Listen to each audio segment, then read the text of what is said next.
the City Show. Pat O Melia here. You there? Why we do the show? Because you're there. And we try to inform you, educate you, maybe entertain you a little bit. On the bottom of the screen, your ways to get in touch with me, our YouTube, our Facebook, our live stream. The live stream app, that is our base streaming network. It's a very good streaming network, much better than the other ones. But you pay for that one. I do, you don't. The app is free, and there's a lot of programming on it, so you can watch all our shows. We archive our shows there. And you can watch other programming. There's a lot on the live stream app. It's part of Vimeo now. And you can get in touch with me through the email there. If you got a show idea, you got a consumer issue. Got to have my coffee. Today we're going to be talking about the Urban League in Jersey City. Jersey City gave them some land for affordable housing, and they sold that land. We're going to cover that. The Jersey City Council passed a resolution urging the city and the state of New Jersey and the city of Jersey City to divest themselves of fossil fuel stocks, which are doing quite well, by the way. And the pensions are doing quite well because of those stocks. I don't normally get into the climate change thing because I don't buy into the climate science, and there's a lot of people like, whoa, all the ice is melting. There'll be no polar bears someday. I don't buy into that science, so I'm going to bring some facts into this conversation. In particular, is either 10 or 12 of the major storms that have hit New Jersey, because we're talking about hurricanes and flooding. But we'll discuss that. And the ice contract with the county of Hudson. Looks like the Hudson County is going to get out of theirs if Executive Tom DeGise has his way, and the commissioners will get into that. And whatever else pops into my mind. You're watching The City Show. We'll be right back after these commercials. Burns Brothers Memorials, Monuments, and Markers, 787 Tunley Avenue, Jersey City. Hudson County's only monument maker, serving all faiths and cemeteries. Design, studio, and large inventory on site. Cemetery inscriptions and custom orders welcome. Burns Brothers Memorials, Monuments, and Markers, 787 Tunley Avenue, just south of Secaucus Road. Craftsmanship that will last for all eternity. Burns Brothers, Jersey City, Albert H. Hopper, North Arlington. Visit us on the net. Consumer Carpets, 3408 Kennedy Boulevard in the Jersey City Heights, your one-stop store for residential and commercial floor treatments, carpeting, linoleum, tiles, laminates, hardwood floors, area rugs, remnants, all major brands, all in stock. Free estimates, same-day installation. Consumer Carpets, it's savings, selection, installation. Credit cards and debit cards accepted. Financing available. Consumer Carpets, price to fit your budget, installation to fit your schedule. On the net at consumercarpets.com. Consumer Carpets, Jersey City, 201-792-2712. We're back. You're watching The City Show. Get things rolling. You know, the winter's over. The spring is here. As I tell you every year, take care of your cars. Check everything out. Check your tires. Check your fluid. Check your belts. Bring it over to Goyea in Jersey City here on Central and Jefferson. That's who takes care of my cars. For that matter, I thought I got a bad tank of gas. I may still have got a bad tank of gas last week in Jersey City. So I've been trying to drive my car around enough that I can put a couple of gallons in and, you know, get better gas in there. Over the weekend, just make sure, because the car's stuttering somewhat. So I figured, let me get under the car, because I'm a car nut, and see if anything came off the tank, anything from the vents, that sort of thing. And I find a strap on my gas tank broken. There's only 2 straps that hold it. And I got a full tank of gas in there because I keep pumping good fuel in there to try to counteract the bad fuel I may get. So take care of your cars, bring it into Goyea, get everything checked, get the tires rotated and all that, get the air conditioning tuned up. All right, Urban League of Jersey City. Back in 2004, Mayor Cunningham's administration gave them 3 pieces of property to develop affordable housing and housing for veterans. And there were a bunch of stipulations that went into play, and everybody trusts the Urban League. Well, nothing happened with that land for quite a while. Again, this was under Cunningham. The land was given to the Urban League via the Jersey City Redevelopment Agency, who at that time, the chairman, was my buddy, Steve Lipsky. Again, this is 2004. Turns out in 2009, again, from 2004 to 2009, nothing happened with these 3 pieces of property that they paid $1 for. In 2009, they sold the properties for $1.5 million, $1.5 million. Good money when you only paid $1 for the property. Now, this 2009, 5 years went by. 5 years and 3 mayors. See, this all factors in here. I don't know if it was an honest mistake with the Urban League. They didn't realize, their own deal. There could have been personnel changes on their end. Here in Jersey City, at that point, we had gone through 3 mayors from 2004 to 2009. Glenn D. Cunningham passed away in office. Harvey Smith was the intern, and then Jeremiah Healy. So during that time of those 3, there's a lot of personnel changes in Jersey City and redevelopment agency, probably in the Urban League. Now, and after 17 years, nobody picked up on this. So there's a lot of fingers to point at what occurred here. But the Urban League may have figured after 17 years now, and 4 mayors, because you had Cunningham at this point, Cunningham, Harvey Smith, Jeremiah Healy, and of course today's mayor, Steve Fulop. Urban League may have figured, everybody forgot about it. Because somebody had to come across and say, hey, that $1.5 million, what did we pay for that property? So somebody had to know what happened here. And this all came to light recently when the individual that bought the land wanted to go get a permit and start building. He paid $1.5 million. He wants to put some property up. He wants to build something on his property. Then, lo and behold, the land probably had restricted deeds on it. Somehow, this guy bought that property. I'm sure that deed had something on there. So somebody didn't do it. There's a lot of guilt in here. Of course, first you're going to point at the Urban League, then you got to point at the city, and then you got to point at this guy's, whoever did the search on the title. There's a lot of fingers to be pointed at here. And with the Urban League, there were numerous steps they had to take to complete their deal with the city. It was something like after 2 months after they received the land, 2 months later, they had to get a loan to build on it, which I would assume they would have used that land as collateral to get a loan. And after the 60 days, they had 30 days from that point to start building. Again, the 3 pieces of property would have been collateralized, I believe, to get the loan to build the affordable housing. None of that happened. And for whatever reason, the redevelopment agency never went after the Urban League. Nobody, from what I can tell, even made a phone call saying, you do anything with those 3 pieces of property? You build that affordable housing? It's supposed to be like 24 or 34 units? Nothing. Now, again, there could be a lot of reasons for this, but probably a lot of them don't make sense. Again, 4 administrations at this point in Jersey City. I don't know how many people are heading up the Urban League. I know in the Jersey Journal, in the story they had there, a couple of the members of the Urban League had passed on, so you got new management all the way around. But the Urban League and the Jersey City Redevelopment Agency have some questions we need answers to. No matter who's running that redevelopment agency today, as soon as you become the new guy and your new crew in there, you got to have a transition with the old crew coming out and find out what deals are in place and also what they should be following up on. None of that was done. So it's the Urban League and the Redevelopment Agency, and of course the city's now taking the Urban League to court to get that $1.5 million. All right, we're going to break for commercial. You're watching The City Show. I'll be right back.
We're back watching The City Show. Pat O Melia here. You there?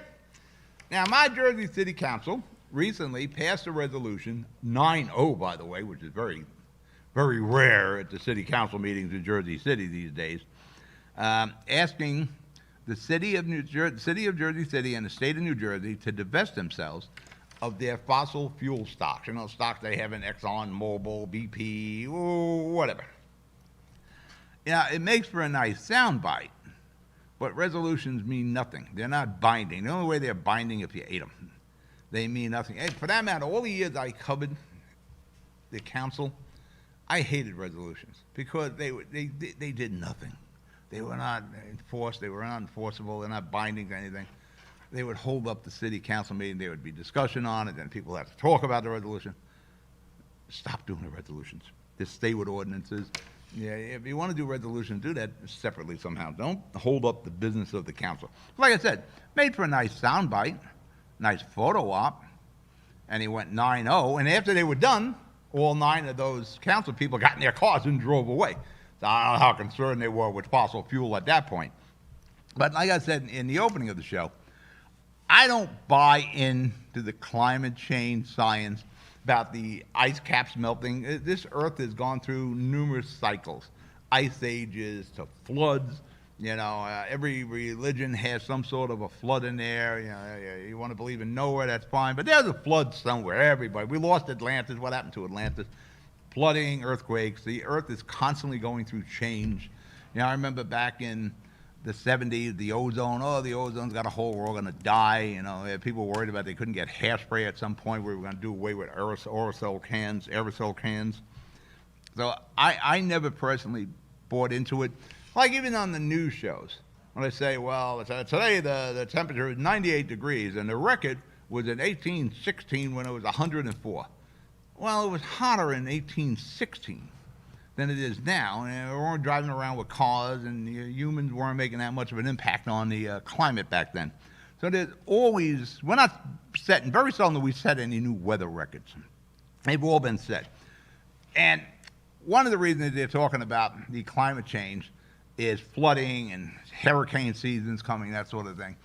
And they brought up well, actually it's not a hurricane, it was Superstorm Sandy that hit us back 10 years ago. So I decided to look at hurricanes that hit New Jersey and Jersey City in particular, the ones that, you know, at least blew by us here or braced, you know, bounced into us. Here are the hurricanes that had hit us. I think it's 12 of them I got here. There was a snow hurricane back in 1804, long before there were cars running around. The Great Coastal Hurricane of August of 1806. The Long Island Hurricane of September 1821. The Great Hurricane, September 1903. See all those dates?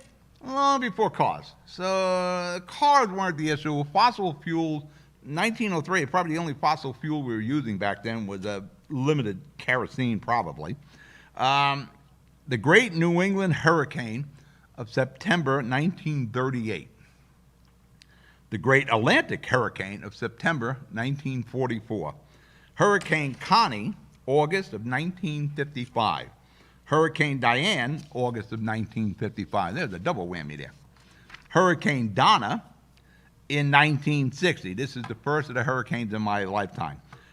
Tropical Storm Floyd in 1999. I remember Floyd. Hurricane Irene in 2011. I was in Seaside Heights, and Governor Christie said everybody get the hell off the beaches, and the Aztec Hotel said we had to leave, so we had to go back to Jersey City, where I immediately taped up all my windows, and nothing happened. And Superstorm Sandy came in 2012. In my lifetime, there were a few of these hurricanes, and only one left a lasting impression on all of us, and that, of course, is Superstorm Sandy. 4 of them were well before it was major fossil fuel use. Like I said, 1804, 1806, 1821, and 1903. So who are we blaming for those hurricanes? Who are we going to blame for the climate change then? Because we're blaming, you know, emissions and fossil fuels, that sort of thing. That's why we're pushing for solar and wind power. Solar and wind power will never satisfy the needs of our nation. For that matter, New York just closed Indian Point Nuclear. I believe it supplied 25% of the electricity to New York City. They don't have anything to replace that 25% now. So that should make for a very interesting summer in New York City. For that matter, I'm a big proponent of nuclear. Jersey has quite a few nuclear reactors. And everybody's a little bugaboo about 3 Mile Island and Chernobyl. First off, Russian science is a lot different than ours, and we did have the issue with 3 Mile Island, but nothing since. But when we come back from commercial, I'll continue with my climate argument. You're watching The City Show. I'll be right back. Hudson Regional Hospital, we promise to be prepared for your emergency. We promise to provide world-class robotic surgical care. We promise to treat you like family. To provide accurate diagnostic care. To provide the most innovative orthopedic care at your doorsteps. We promise to treat your baby like our own. To never stop investing in the best of spinal care. To be with you every step of the way. Here at Hudson Regional Hospital, we promise to take care of our community. Good Friend Self-Storage in North Bergen, New Jersey is a fully climate-controlled facility equipped with state-of-the-art security, packing supplies, a Refer a Friend program, and multiple loading docks convenient for commercial use. Located just off of Route 3 at 4301 Tunnelly Avenue, Route 1 and 9. Call 201-867-2444 or visit us on the web today. Good Friend Self-Storage. Let us be your good friend. We're back. City Show. Pat O Melia here. I don't know what you want to call me. Anti-climate change guy. In my lifetime, we had 4 hurricanes. We had a 39-year gap in hurricanes and tropical storms, I should say. There was a 39-year gap from Hurricane Donna to Tropical Storm Floyd, right? Floyd was a tropical storm. 1960 to 1999, 39-year gap between major storms that hit Jersey City and New Jersey. Since 2000, we have had 2 hurricane/superstorms. Of course, Irene in 2011 and Sandy. Now, I've said for years we're overreacting to what happened with Sandy. And I realize if you were flooded out, you're probably saying, oh, no, that was not overreaction. But, you know, Jersey City got hit. I forget which one of these hurricanes. We got flooded out. I think it was the 1821. Jersey City got hit pretty hard. But hurricanes always come. The earth is constantly changing. And like I said, in my lifetime, there's been 4 of these storms. I am 63 years old. We had a 39-year gap in between Hurricane Donna and Floyd. 3 of the storms hit during the heyday of polluting. Yeah, I'll agree with cars and trucks and tractor trailers. They were polluting animals back then. You know, there was no emission safeties on any of those cars. No EGR valves, there was no pollution, no catalytic converter, none of that. Yeah, I got a 1964 Dodge Polara. That is just engine. There is no pollution, anything on that.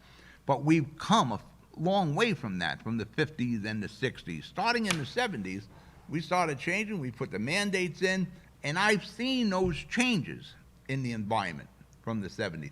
You know, I lived in Dogpatch, Jersey City. You know, I recall the soot from the PS&G plant. You know, we made tremendous strides, and we've changed and made the environment better in each generation, probably in each decade as we go on.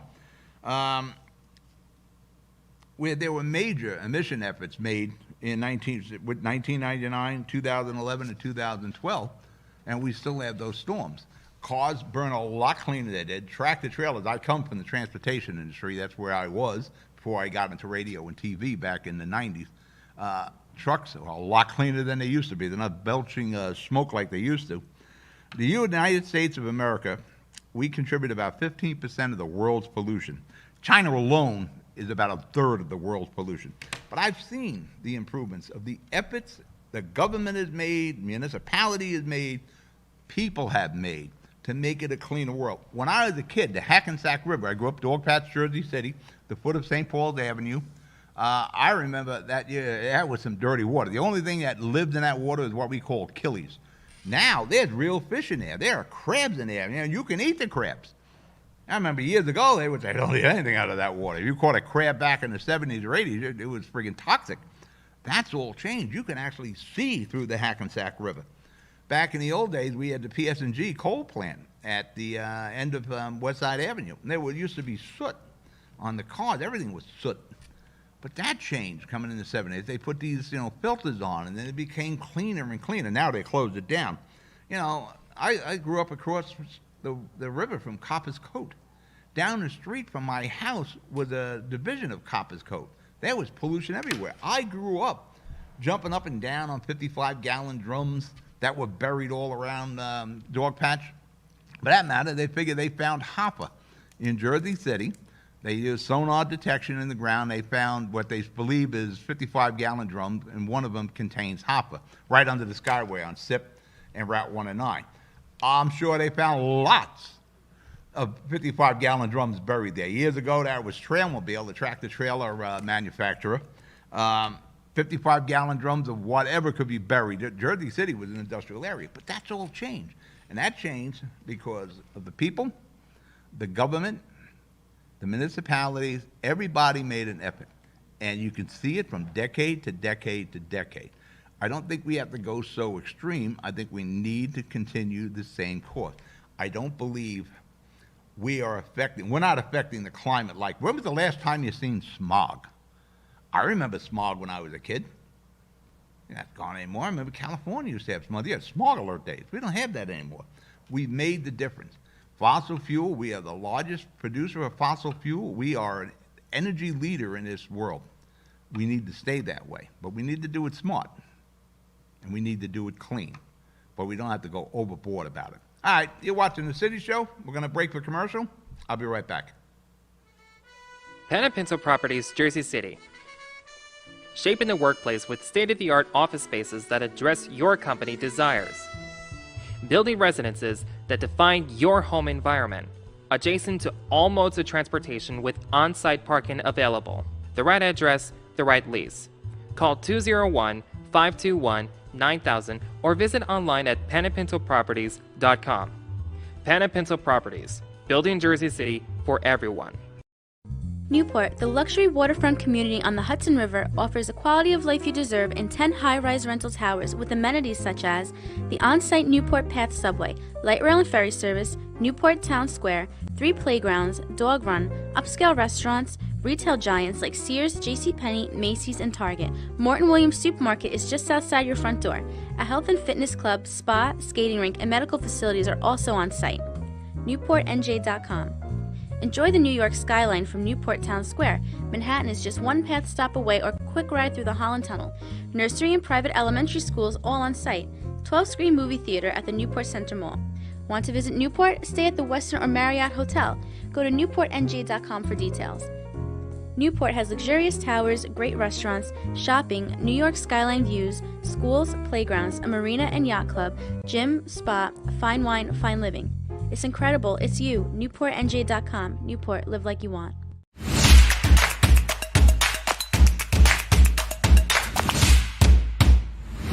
Cutting-edge surgical care is right here in Secaucus. Robotic surgery is safer. Shorter hospital stays. Smaller abdominal incisions, the size of an M&M.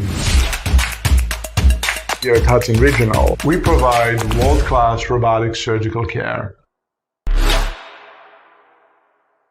brand new truck isn't just a brand new truck when it's tough enough to have best-in-class available payload and smart enough to know that a cab can also be an office. A truck equipped with best-in-class available towing that asks, why can't all that power more than just this truck? No. Your brand new truck isn't just a brand new truck when it's the all-new F-150. Tough this smart can only be called F-150. We're back. Yeah, Mr. Climate himself, Pat O Melia here, you there. Yeah, I was just talking to John when I was a kid. We used to heat the house with a pot-belly stove. I don't know if you even know what those are. You have to shovel coal in there. Where did you get coal? Coal was abundant in Dog Patch. Like I said, we had Copper's Coat down the street from us where you could go down and get all the coal you want. I assume we were stealing it. Maybe we were allowed to do that. Nobody ever told us. And where I grew up, we had 8 sets of railroad tracks in Dog Patch. And they were all coal trains. And they used to have like tons of coal. And we used to go over there with buckets and get coal. I assume we were stealing it, but nobody ever said anything. And that's how you heated your house. We have more coal in Dogpatch than Kentucky had coal. All right, let's get back to the business at hand. Bringing back memories of my childhood there with the potbelly stove. Tell you, that potbelly stove, that was like a two-family house. That thing heated it. ICE, the ICE contract with the County of Hudson. It is now open for debate again, and I believe County Exec Tom DeGeese is going to get out of it this time. We'll see how that works, but there's consequences to getting out of it. The ICE contract, Tom DeGeese is now looking at it after what Essex County did. They cut a deal with Union County to house Union County inmates in the Essex County Jail. And since they're getting these inmates in, remember, it's about dollars and cents. And don't say, oh, it's money, you're making blood money, it's materialistic. It's about operating the budget. It's about your taxes.